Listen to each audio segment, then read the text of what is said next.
नमस्कार मित्रांनो, स्वागत आहे तुमचं स्टडी IQ मध्ये। आज हम लोग बात करने वाले हैं महाराष्ट्र से रिलेटेड। ऑल दो बहुत ही इंटरेस्टिंग डिस्कशन ये है। मैं ये नहीं कह रहा था कि ये न्यूज है, बस एक आइडिया है कि क्या महाराष्ट्र को एक नई राजधानी ढूंढनी चाहिए। हाल ही में एक आर्टिकल आया था ऑब्जर्व रिसर्च फाउंडेशन में, जहां पे रामनाथ झा जो ORF को कंट्रीब्यूट करते हैं, वो एक आइडिया लिखते हैं कि महाराष्ट्र को ये एक्सप्लोर करना चाहिए कि उनकी राजधानी को मुंबई से बदल के कोई और राजधानी बनानी चाहिए। वो कुछ आर्गुमेंट्स देते हैं कि मुंबई के साथ प्रॉब्लम क्या है, मुंबई के साथ फ्यूचर में प्रॉब्लम क्या हो सकती है और क्यों ये अपना आर्गुमेंट दे रहे हैं इस तरह से कि Maharashtra should change Mumbai as its capital city. तो आज के लिए मैं हूं आपका होस्ट और दोस्त राहुल सायगांवकर। अगर आप मुझे फॉलो करना चाहते हैं तो you can follow me on these IDs Rahul Sai 222। It's the same for all the platforms Instagram, Facebook and Telegram. Along with it, Study IQ has brought prelims and mains course for you for UPSC 2021. For more information, please download Study IQ app from Google Play Store. तो ये जो article के लेखक हैं रामनाथ झा, ये कहते हैं कि भारत में कोविड की महामारी चल रही है और unfortunately Mumbai is the most ravaged city. एक समय था जहां पे बहुत सारे केसेस जो इंडिया से थे वो मुंबई से थे। Maharashtra was at the peak in terms of Covid numbers. वो कहते हैं कि महाराष्ट्र राज्य जो है वो स्ट्रगल कर रहा है टू कोप और to make adjustment with the inadequacies of Mumbai. In fact Maharashtra में भी आप जब नंबर्स देखोगे तो मुंबई और in and around areas, Mumbai, Pune, the Mumbai metropolitan region, वहां पे बहुत ही ज्यादा केसेस आए थे। तो इसीलिए वो एक आर्गुमेंट, वो एक केस पेश करते हैं जिसमें वो पूछते हैं कि is Mumbai any longer the right headquarters of the state. वो कहते हैं कि मुंबई राजधानी बदलनी चाहिए या नहीं। वो कहते हैं कि would it not be wiser to change and look for a new capital city for Maharashtra. तो let's look at his arguments. वो ये क्यों कहते हैं। सबसे पहला आर्गुमेंट तो ये देते हैं कि वो लोकेशन का देते हैं। वो कहते हैं कि मुंबई का लोकेशन है, इट इज क्वाइट इलॉजिकल। वो कहते हैं कि महाराष्ट्र जो स्टेट है काफी बड़ा स्टेट है। In terms of geography Germany के बराबर आता है। इन टर्म्स ऑफ पॉपुलेशन अगर आप देखो तो फ्रांस और यूके को मिला के भी इतना पॉपुलेशन नहीं होगा जितना महाराष्ट्र में पॉपुलेशन है। तो काफी बड़ा राज्य है, काफी ज्यादा पॉपुलेशन है। लेकिन जब आप इसकी राजधानी को देखोगे, that capital is tucked away in the remotest possible place. वो completely western part of Maharashtra में आता है। इनफैक्ट अगर आप देखो तो वो कहते हैं कि Mumbai is in the economically developed place. कहते हैं कि मुंबई की प्रेजेंस वेस्टर्न लोकेशन के लिए ऐसा हो रहा है कि महाराष्ट्र में रीजनल डेवलपमेंट नहीं है, बैलेंस रीजनल डेवलपमेंट नहीं है। मतलब कुछ रीजन से जो वेल ऑफ है, कुछ रीजन काफी डेवलप हो चुके हैं।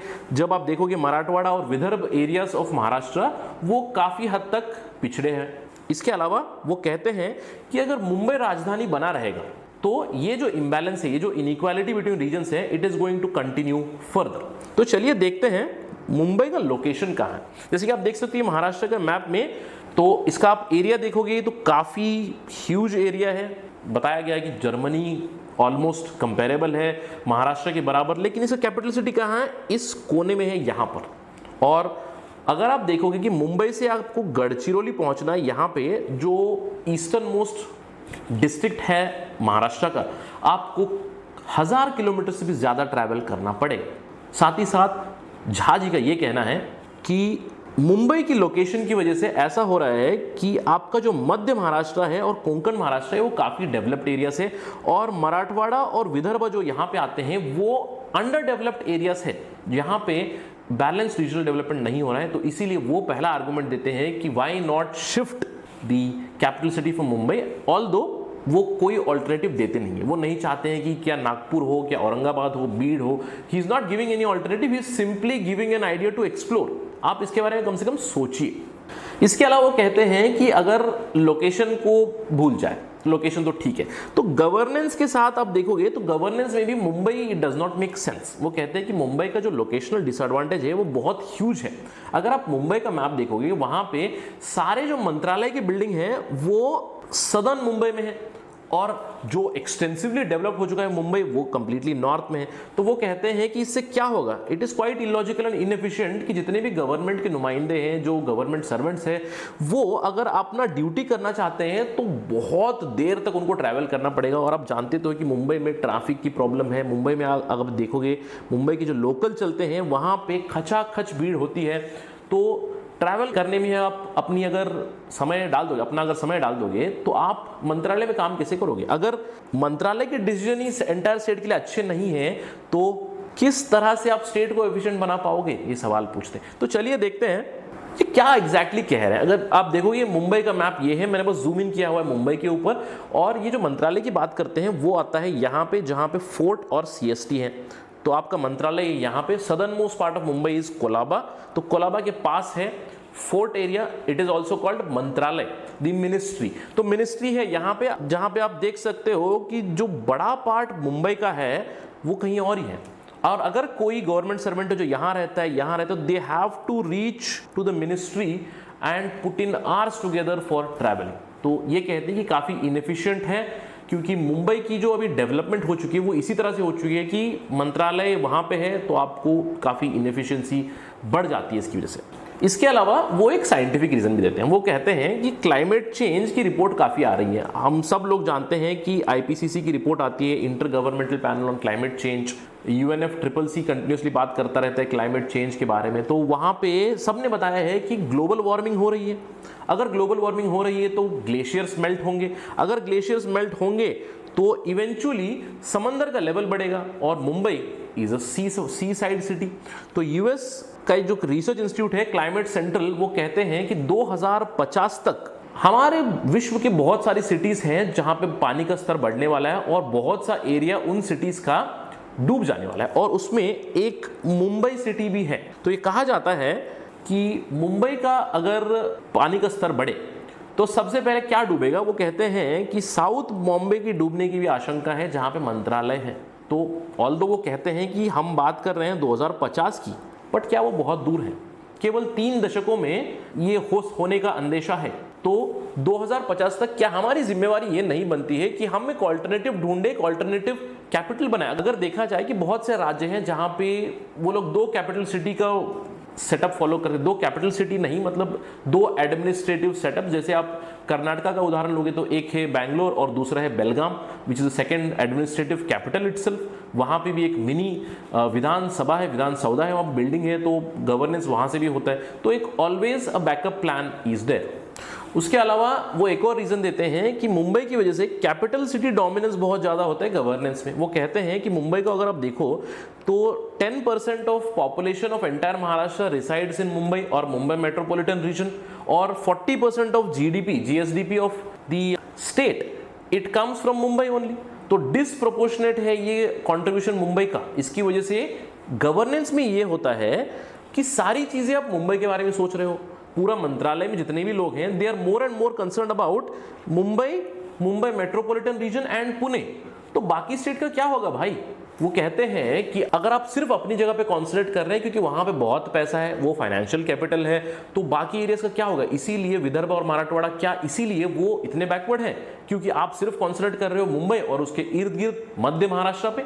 तो वो पूछते हैं, इसके ऊपर प्रश्न चिन्ह उठाते हैं, कहते हैं कि this is also one of the reasons. इसके अलावा वो कहते हैं कि since it is a seaward city तो थ्रेट ऑफ टेररिज्म तो है। हालांकि आप हर एक पॉइंट पे जो मैं आपको बता रहा हूं, जो झा सर बता रहे हैं यहाँ पे, वहाँ पे काउंटर आप दे सकते हो कि क्या लॉजिकल है कि सिर्फ वेस्टर्न साइड में प्रॉब्लम है क्या? तो आप दिल्ली को भी प्रश्न चिन्ह उठा सकते हो, दिल्ली नॉर्थ साइड में है, what about the southern side? तो प्रश्न चिन्ह तो आप किसी चीज पे उठा सकते हो, लेकिन आर्गुमेंट सुनिए और इसके ऊपर एक कम से कम चर्चा, विचार विमर्श, एक डिबेट होना चाहिए कि पॉसिबिलिटी तो बननी चाहिए इसकी। वो कहते हैं कि थ्रेट ऑफ टेररिज्म भी है। अगर आप इसके लिए भी कॉन्ट्रडिक्ट कर सकते हो, क्या हम टेररिज्म से डर के अपनी राजधानी दूर करें? नहीं, लेकिन आर्गुमेंट तो सुनिएगा। मुंबई वो कहते हैं कि काफी सिग्निफिकेंट सिटी है, सी से लग के सिटी है, इट्स अ पोर्ट सिटी, तो वहां पे थ्रेट जरूर बना रहेगा क्योंकि मुंबई का कोस्ट इतना बड़ा है कि इट इज ऑलवेज थ्रेटेंड। इसका मतलब ये नहीं कि मुंबई या महाराष्ट्र पुलिस की सिक्योरिटी कम है, लेकिन आप वल्नरेबल बहुत ज्यादा है। तो इसीलिए वो कहते हैं कि जितने भी अटैक्स हुए, जैसे कि वो एग्जांपल देते हैं 1993 में सीरीज ऑफ बॉम्ब ब्लास्ट हुए, 2003 में कार बॉम्ब एक्सप्लोजन हुए, 2006 में मुंबई के सबअर्बन लोकल रेलवेज में बॉम्ब ब्लास्ट हुआ, और 2008 के बारे में तो मुझे बताने की जरूरत नहीं है, one of the heinous terrorist acts जहां पे बहुत से लोगों की मृत्यु हो गई थी, टेररिस्ट ने डायरेक्टली अंधाधुंध फायरिंग कर दी थी। तो ये सब दर्शाते हैं कि मुंबई कहीं ना कहीं वल्नरेबल है। इसका प्रश्न चिन्ह पुलिस पे नहीं उठता है, इसका प्रश्न चिन्ह गवर्नेंस पे नहीं उठता है। Just because it is more vulnerable it is prone to terrorist attack, that is also true. इसके अलावा फाइनल आर्गुमेंट वो ये देते हैं कि अगर आप वेदर देखिए मुंबई का वेदर इट इज नॉट कंजनाइल। पहले तो वो कहते हैं कि टोरेंशियल रेनफॉल बहुत ज्यादा होती है, बहुत ही भारी बरसात होती है मुंबई में क्योंकि वो कोस्टल सिटी है। अनटाइमली रेनफॉल होती है मुंबई में बहुत बार, आपने देखा होगा न्यूज में भी बहुत बारिश हुई है मुंबई में, मुंबई फ्लडिंग हो चुका है और कई जगह तक बहुत दिनों तक मुंबई कंप्लीटली स्टैंड स्टिल हो जाता है। तो वेदर रिलेटेड एक आर्गुमेंट देते हैं। उसके अलावा वो ये कहते हैं कि इन जनरल भी जब बारिश नहीं है, तो जब मुंबई इज नॉट फ्लडिंग, तब भी मुंबई का climate is not very congenial, it is very hot, it is very humid, और एसी के बिना आप कंफर्टेबल फील नहीं करोगे और इससे और भी ज्यादा इकोनॉमिक इंपैक्ट, खर्चा ज्यादा बढ़ेगा। तो इकोनॉमिकली भी और वेदर वाइज भी आप ये सोच सकते हो कि आप शिफ्ट कर सकते हो आपका मंत्रालय या मिनिस्ट्री, नई राजधानी बना सकते हो या फिर एक सेकेंड राजधानी बना सकते हो, या फिर you can simply explore to create another in coming years. तो इस पूरे डिस्कशन का सार ये है कि ये आर्गुमेंट्स दिए हुए हैं, काफी साउंड आर्गुमेंट्स है, इसका आप काउंटर आर्गुमेंट भी दे ही सकते हो, कोई दिक्कत नहीं है। लेकिन क्या ये अभी हमको प्लानिंग करना चाहिए कि फेज वाइज डीकंजेशन करें मुंबई का? क्योंकि अगर हम लोग देखें कि India has always been reactive and I would say Maharashtra is no exception. तो हम लोग जब भी कुछ होता है तभी उसका रिएक्शन लाते हैं, तो क्यों ना ये प्रोएक्टिव स्टेप किया जाए और फेज वाइज डीकंजेशन शुरू कर दिया जाए मुंबई का अभी से। क्यों हम लोग एक नई राजधानी सर्च नहीं कर सकते हैं? क्यों हम लोग प्रोएक्टिव नहीं बन सकते? ये कोई फाइनल अल्टीमेटम नहीं है, लेकिन एक कंप्लीटली ओपन टॉपिक है डिबेट के लिए। In fact it does make a lot of sense. तो कमेंट सेक्शन में मुझे बताइए कि आपकी सोच विचार क्या है। अगर आप चाहते हैं मुंबई को राजधानी रखना तो बताइए क्यों, अगर नहीं चाहते हैं तो बताइए क्यों, और इवेंचुअली बताइए कि कौन सा जिला या कौन सा एरिया होना चाहिए महाराष्ट्र की राजधानी। I hope this was a useful video for you. धन्यवाद, पुन्हा भेटू नेक्स्ट व्हिडिओ मध्ये।